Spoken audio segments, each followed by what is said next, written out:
From the New York Times, I'm Michael Barbaro. This is The Daily.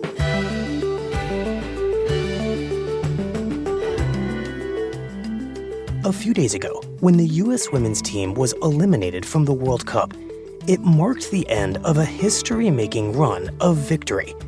But according to my colleague, Rory Smith, it also marked the end of something even bigger, an entire era that redefined women's sports.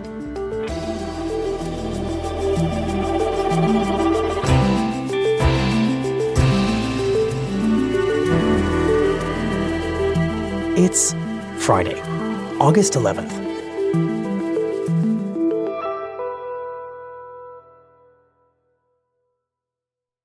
Roy, where are we exactly in the tournament right now? This is really confusing for me. So it's Friday in Australia and New Zealand when they start, which I think is still Friday in the UK, but might be Thursday. Thursday in the US, right. Yeah. And I can't do the three. I can't do the three jumps. Yeah, two global time jumps is kind of all the brain can sustain. Well, as we're hinting at, right, you are in Australia covering the waning days of the Women's World Cup, and you are graciously tolerating this ungodly time difference of 14 hours from all of us here in New York. I want to ask you to go back a little bit in the tournament, hit rewind, and reconstruct the final moments of this game that has already become sports legend. The United States versus Sweden. Countdown is underway. Yeah, so it's a game in the round of 16, so the first knockout round of the World Cup. 3 Sweden, number 1 USA. And to be honest, it kind of played out as we thought. It was very tight.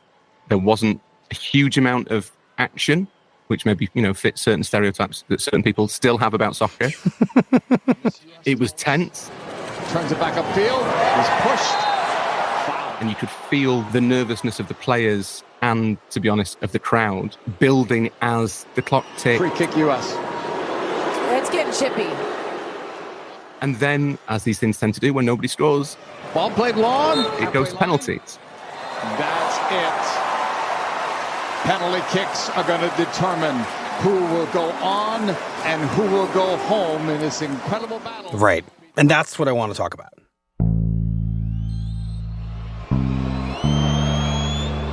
So you start off with 5 kicks each. And the first 2 kicks for both teams are scored. Steps up, go! And the US scores its third. And Sweden misses. Missed.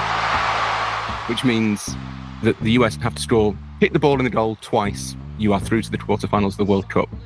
You get to stay in the competition, you're still in the tournament, you're still favourites. And up steps Megan Rapinoe. Sigh of relief in the US bench as Rapinoe steps up to take the next kick. Now, Megan Rapinoe famously doesn't miss penalties. She's one of the most experienced players on this US team. She's arguably still the brightest star in women's soccer. Megan Rapinoe knows about pressure. And one of her specialties is taking penalties. She's a sure thing.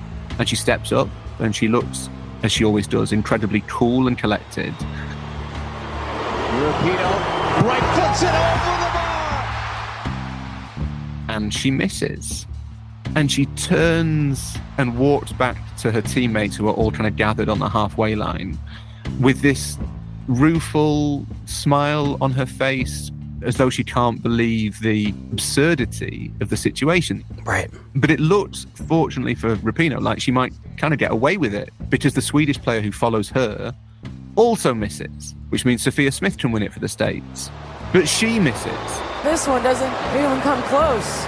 And you get to this situation where no one can really believe what's happening, because you never see that many penalties missed in a row in a penalty shootout. But even that was kind of normal compared to what followed. If she scores, Sweden wins, the US is out.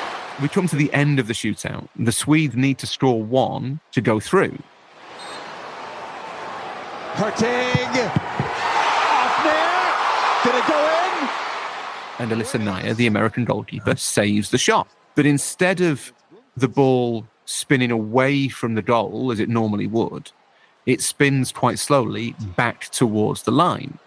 And Naya, because of her incredible reflexes, manages to save it again. I thought it was going in, but it happened so quickly. Naya walks out of the goal, shaking her head, pointing to the referee, saying, "I've saved it, I've saved it." Hurtig, the Swedish player, is pleading with the referee that it crossed the line. Unfortunately, no one has to make their case because the referees wear a special watch which is connected to goal line technology, which tells them if the ball has crossed the line. And the whole world is kind of standing still here, waiting for the call. Waiting for a watch to buzz. And eventually it does. Wow. Sweden wins. And a second later, Hurtig is celebrating, the Swedish player, and Alyssa Naya has got kind of an 1,000-yard stare, and Sweden are through in this impossible fashion, and the United States are out. Right. And at this point, viewers at home are absorbing the idea that the U.S. has lost, and they have lost by literally a millimeter. Well, the thing that struck me the day after it is that the US was knocked out by a unit of measurement the country does not recognize. They were knocked out by 0.04 inches. Thank you for the translation. So, Roy, once you pick your jaw up off the ground after these excruciating mistakes by the U.S. women's team and this loss, what are you thinking? I suppose the first thought that you have is that it felt like the end of an era. The US has been the defining force in women's soccer, realistically, for 30 years, but particularly over the last 10. They've won the World Cup twice. They have been home to the biggest stars, the most famous players. They have developed a profile that I think exceeds the bounds of athleticism and goes into advocacy and activism. They have always given the impression that this is kind of their tournament. But the idea that the US are the default winners, the champions in waiting, that is over not just for this tournament, but for maybe every tournament from now on. So what you're saying is that the era of inevitability is what's really over for women's soccer. This team is now fallible. They can now fail, and they have. And with that in mind, Roy, tell us the bigger story of how this women's team ever became so dominant, what the dominant era represented ultimately, and why it's now ending. That's a big question. So I think for a long time, the US had a kind of systemic advantage in women's soccer. You know, bear in mind, this is a sport that was outlawed, as crazy as that seems to say, that it was banned completely in Britain at a kind of professional level until the 1970s. It was banned for women. Women were not allowed to play professional organized soccer in Britain until the early 1970s. In the US, Title IX, which was passed in the 1970s and made provision for the equal treatment of men's and women's sports, certainly at the college level, meant that there was an organized form of women's soccer being played. They were at colleges that had coaching staffs and training programs and played competitive games in competitive leagues. And that means you get a pipeline of talent. Right. So when FIFA get round to organizing a World Cup for women, the first official one is in 1991, the US are kind of unmatched. They are the standard bearers, the pioneers of women's soccer. But that's not the moment that makes this team, this program, so significant. That comes in 1999, when you have this starburst that gives not just US soccer, but kind of the American sporting firmament. Players like Mia Hamm, who for a long time was regarded as the finest women's player in history, Brandi Chastain, this team that become genuine stars. And they become genuine stars because in 1999, the two very best teams in this World Cup going at it. The World Cup is held in the United States. This is the biggest game in the lives of these USA players, and you could say that for China too. The Americans make the final, Referee has just looked at the watch. That's it. The winner of the 1999 Women's World Cup will be decided on penalty kicks. And Brandi Chastain Will take it. takes the penalty kick that beats China. Goal! Brandi Chastain does it! And the USA are world champions once again. And you get this iconic shot of Chastain in celebration, taking her jersey off to reveal her sports bra and kind of sinking onto the turf on her knees. And after a torrid 2 hours of football, the USA win 5-4 on penalties. This look of complete and utter overwhelming delight on her face. Jubilation on and off the field. That image goes across America, it goes around the world. Those sorts of iconic images have a power. They resonate with people. And suddenly it feels as though women's soccer has arrived, certainly in the US. And to an extent, I think you can make the case everywhere. And I think that victory not only determined that that generation of US women's players became certainly the first real superstars of women's soccer, but also it gave them a platform and a voice and a kind of broader significance that brought them into other areas that weren't necessarily just about what they did on the field. Explain that. They start talking about better conditions, about better pay, more equitable treatment. And the US national team kind of develops this activist edge to the extent that it becomes almost inseparable, really, from the US women's team. And the most obvious impact of that, I guess, is the establishment of the first professional women's soccer league in the States, then arguably kind of worldwide, which means that the players can devote themselves to soccer in a way that isn't really available to a lot of people in Europe and South America. And that creates this impression, really, that the US is this superpower that just can't be caught, that its dominance is going to be kind of almost eternal, or at least as close to eternal as sport can realistically manage. So what you're describing is a very virtuous cycle where the dominance of the U.S. women's team and the activism leads to things like a professional league, which cements the dominance and it strengthens the pipeline and begets even more dominance. Yes, and all of that coalesces in the next truly great US team. It starts to beget genuine household names, players who are famous in sports and the culture as a whole. And that is people like Alex Morgan, the striker. And most of all, I suspect, it's Megan Rapinoe, who comes to be seen almost as the avatar of that generation. And remind us what makes her such an avatar of the sport. Well, first and foremost, it's how she plays. Into the area. Megan Rapinoe drives it. A magnificent goal by Megan Rapinoe. It's Rapinoe. She burst into kind of soccer's consciousness 2011, 2012. Absolutely wonderful from Megan Rapinoe. Rapinoe shot! Oh, what a goal! She's the sort of player that catches the eye. She's not necessarily the biggest or the quickest or the strongest, but she plays with a swagger, which I think a lot of people are drawn to. Rapinoe looking for the finish, and Rapinoe provides the finish. She can do no wrong. I think there is an ineffable quality to stardom that you can't always really explain. Sometimes, some people are LeBron or Michael Jordan. They're just like loads better at the sport than anybody else. And so that they obviously become stars. But I think there are other players who tend to stand out because of something in their body language, something about the way they carry themselves. You need to close down Megan Rapinoe because look at that ball. A sense that they might do something exciting. Megan Rapinoe! Wired for sound.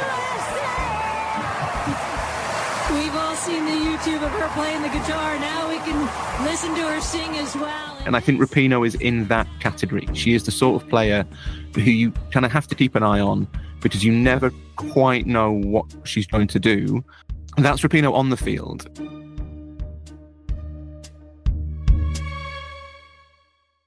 But increasingly, as her profile grows, she actually becomes as significant really for what she does off the field as what she does on it. Like what? Well, particularly initially, LGBT rights. Why would I ever not come out? Why would I never not take this stand and say, this is who I am? And I'm very proud of that. She came out in 2012. She's one of the first openly gay players, if not the first openly gay player on the US women's national team. And then in 2016... Several star soccer players on the US women's national team have filed a lawsuit demanding equal pay. Together with a few of her teammates, Rapinoe leads this legal battle against US soccer, her employers effectively, to try and achieve pay equity with the men's team. And it takes a long time. The legal kind of procedure is very complicated. But they do eventually force US soccer to change the way that players are compensated. Megan Rapinoe knelt during the national anthem before her game last night with the Seattle Reign. And then later in 2016, she becomes one of the first professional athletes outside of the NFL to kneel in solidarity with Colin Kaepernick's protest against racial inequality.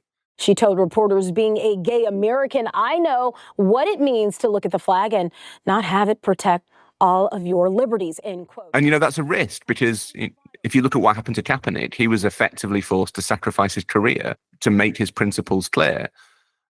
And a lot of athletes had been told not to do it. Organising bodies didn't want them to do it. And Rapinoe did it anyway.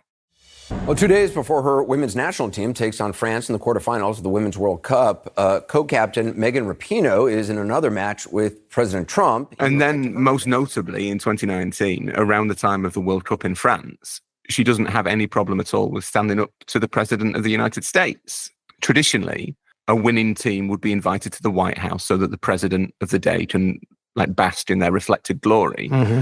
And Rapinoe says, I'm not going to the fucking White House. She will not go. No. To which Trump responds, maybe Rapinoe should win first. You have to finish the job first. And that's what the Americans do. They get all the way to the final. And against the Dutch in Lyon, Rapinoe scores the decisive goal that means the US have retained the World Cup. And when they get back to the States... I stand by the comments that I made about not wanting to go to the White House, with the exception of the expletive. My mom will be very upset about that. Rapinoe and the entire team don't go to the White House. And I would encourage my teammates to think hard about lending that platform or having that co-opted by an administration that doesn't feel the same way and doesn't fight for the same things that we fight for. So she makes it very clear that she does not approve of anything that Trump is doing and that she will not allow him to use her stardom to make himself look better. And of course, there's real risk here for Rapinoe and for the entire team in taking on someone like Donald Trump. Yes, Rapinoe and the entire team really found themselves in a more central role in a kind of ongoing, broiling culture war than I think they probably anticipate, or than many people would have said is ideal. That's never really been something that has concerned Megan Rapinoe, I think, that she is absolutely willing to stand up for what she believes in, regardless of who that might antagonize or alienate or upset. If there's a cause that she believes is worth fighting for, or a cause that is close to her heart, or something that she feels she should stand up for, she will stand up for, and she will use the platform she's got. And Rapinoe was always very clear that all of that was contingent, because while sport is a great way to discuss things that people might not want to discuss things that they might want to avoid, it all depends on how successful you are. If you are winning games, if you are winning trophies, if you are one of the best players in the world, if you are a world champion, then people kind of have to listen to you. They want to hear what you've got to say. Right. Rapinoe has always said that first and foremost, you have to win the stuff that people care about, and that is what gives you your platform. And now, after all those years and years of winning, the U.S. women's soccer team has now lost. Yeah, for the first time in more than a decade, it has lost a World Cup game. It looks like the end of an era, and it looks also like the rest of the world has kind of caught up.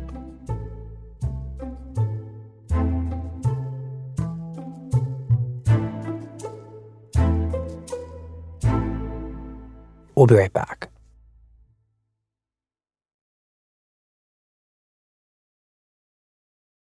So, Roy, how does the rest of the world manage to catch up to U.S. women's soccer?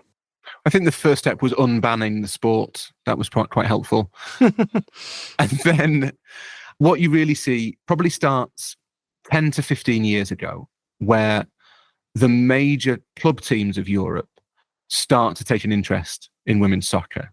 And you see the major teams of the Premier League and of the top divisions in Italy and Spain and Germany belatedly, and it's really important we don't cast anyone here as the good guys, because this was in the 21st century. This is the sort of thing I should really be describing from like the Victorian period, but it's not. This is the 21st century. But these clubs know exactly how to produce footballers. They are extremely good at it. They're also extremely good at finding footballers. And they have the brilliant light bulb moment of, if we can do this for men, it'll probably work for women too. Right. What you see is within the clubs themselves, you see all of these facilities suddenly populated not just by boys, but by girls, that you get players who are recruited to youth academies at the age of 10, 11, sometimes earlier. This seems slightly uneasy saying it, but if there's a talented kid playing soccer somewhere in an organized setting in Europe, the local professional team will know by the time they're 6. Wow. Like, we're all finished after 6. If you've not been spotted by the time you're 6, you are done. But it is a machine. It is a talent spotting and a talent creation machine. And you see this rapid growth in women's soccer, that the European teams get better, and they get better really fast. Right. And the US, of course, does not have a comparable system. No, the US is a complete outlier in global soccer. And in women's soccer, there is a real issue with pay to play, that women's soccer in the US has always been kind of a middle-class pursuit. And because of that, it's obviously a little bit exclusive. And that has this effect of limiting the number of players who can have access to it. And at the same time, the place that leads isn't to professional teams. It leads to colleges. And the colleges provide good quality coaching. It's a professionalized environment, even if it's not fully professional. But that's at, 18, 19? Mm-hmm. You're competing with European and South American, and to an extent even African kids now, who have been trained professionally at professional elite teams since they were 10 or 11. That's an awful lot of catching up to do for someone who's 18 or 19 and going into college. That there is a natural disadvantage to that US system when it's exposed to global competition. So once Europe decides to really invest in this pipeline for women's soccer, whatever advantages the US had with systems like Title IX, they basically evaporate. Yeah, and it evaporates really fast because the European clubs can move so quickly and with so much money. So you start to see, really since the 2019 World Cup in France, which is obviously one that the Americans won, it starts to feel even there like the gap is closing. The aura that they had, the sense of fear that they inspired in European teams, the idea that that was the final boss in a video game, like you had to beat the American national team, that starts to dissipate. And I think coming into this World Cup, there was a real sense among the European teams, and for the sake of being able to walk around safely, I should say Australia, the US team was kind of there to be taken down, that they weren't what they used to be, right, and that there was nothing to be afraid of anymore. And so what does this year's World Cup look like when that US aura begins to dissipate? Well, they kind of arrived here knowing that for quite a few of the players, this would be their last hurrah, or what they hoped would be their last hurrah. Megan Rapinoe is retiring. She has already announced that. Several of the members of the team are in their mid to late 30s, and without wanting to be ageist, that tends to mean that you are in the autumn of your professional athletic career. They probably won't come back either.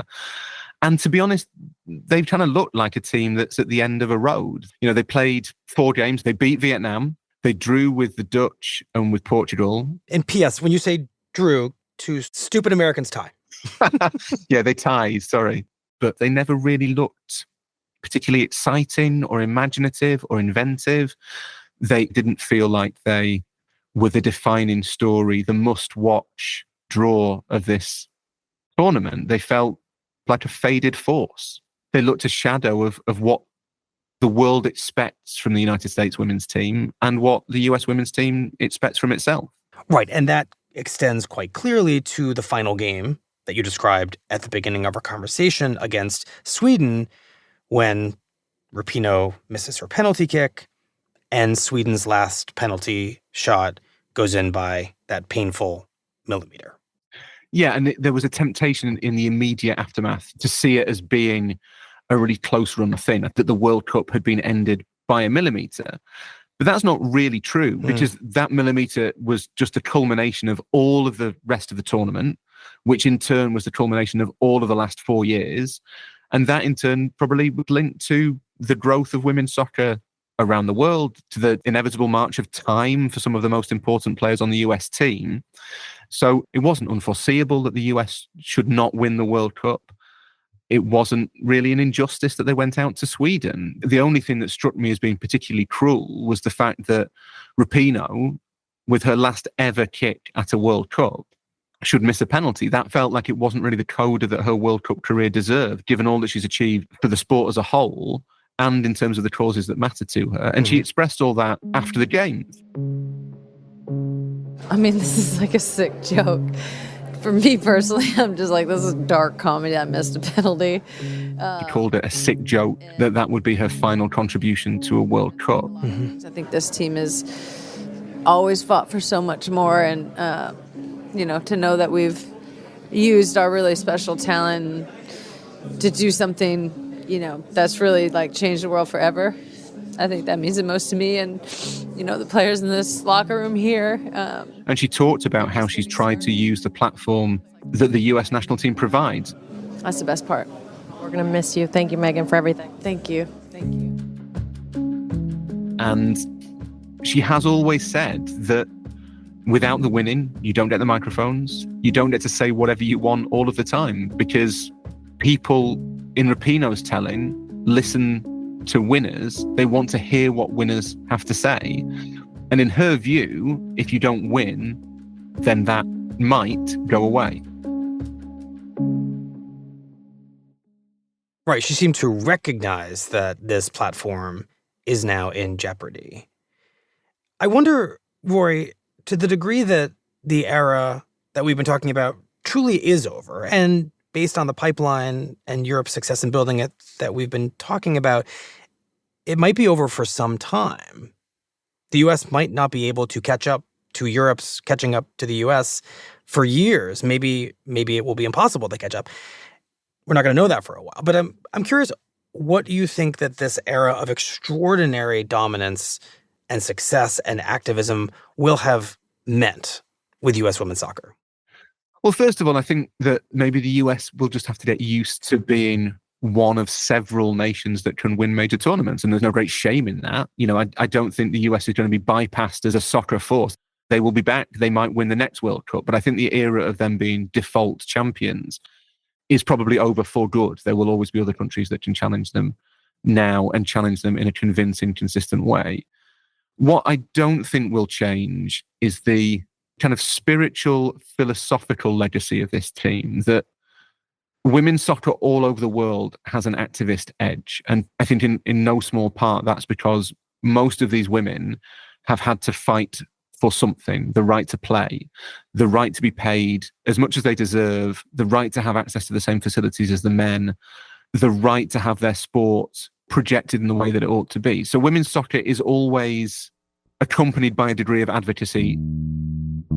But to me, Rapinoe and this generation of the US national team, I think they were the embodiment of that. And I suspect that they inspired quite a lot of people within women's soccer to stand up on the issues that they believed in. I mean, it's been really interesting here in the last week or so to see how defensive, really, players from other countries have been about the US national team. I don't want to kind of cause any offense when I say that the rest of the world generally quite like seeing Americans lose at things. But that's not the case in women's soccer. There is an abiding respect and admiration for this team. They feel quite protective of the US, I think, in a way that's quite rare. And that, I think, speaks to two things. One is what this generation of the US national team has meant in a sporting sense, that, athletes admire winners, and this US team have been relentless winners. But also, I think there's an element in there of what they've represented as people. The admiration for what they've achieved, both on and off the field, will continue long after we've forgotten kind of how they got knocked out of this World Cup.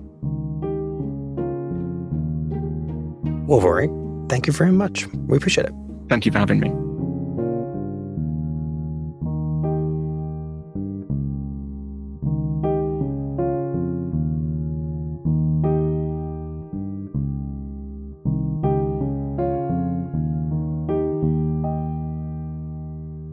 We'll be right back.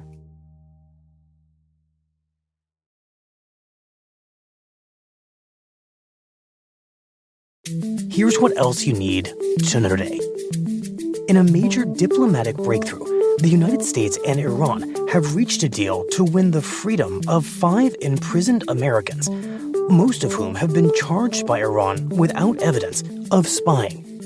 In exchange for the Americans' release, the U.S. will release several jailed Iranians and unfreeze about $6 billion in Iranian oil revenue. The release of the Iranian money could prove controversial, given Iran's history of funding armed militants across the Middle East. But the U.S. says that Iran will have no direct access to the money, which will be held by a bank in Qatar. To access the money, Iran must submit orders to the bank for humanitarian products like food and medicine that have no military purpose. And tragedy that hits one of us is felt by all of us. With lives lost and properties decimated, we are grieving with each other during this inconsolable time. Officials on the Hawaiian island of Maui say that the recovery from the wildfires that have killed dozens of people there will take years. The fires have burned hundreds of buildings, including homes, businesses, hotels, a school, and a museum. In a video posted on Thursday, Maui's mayor, Richard Bisson, asked residents for their patience. In the days ahead, we will be stronger as a kaiaulu, or community, as we rebuild with resilience and aloha. Today's episode was produced by Claire Tanisketter, Sydney Harper, and Olivia Nadd, with help from Carlos Prieto. It was edited by MJ Davis-Lynn, with help from Paige Cowett. Contains original music by Marian Lozano, Diane Wong, Alicia Baitu, Ro Nimisto, and Dan Powell, and was engineered by Alyssa Moxley. Our theme music is by Jim Brunberg and Ben Landsberg of Wonderly.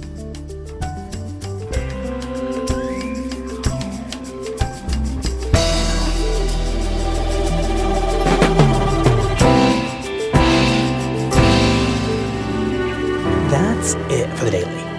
I'm Michael Barbara. See you on Monday.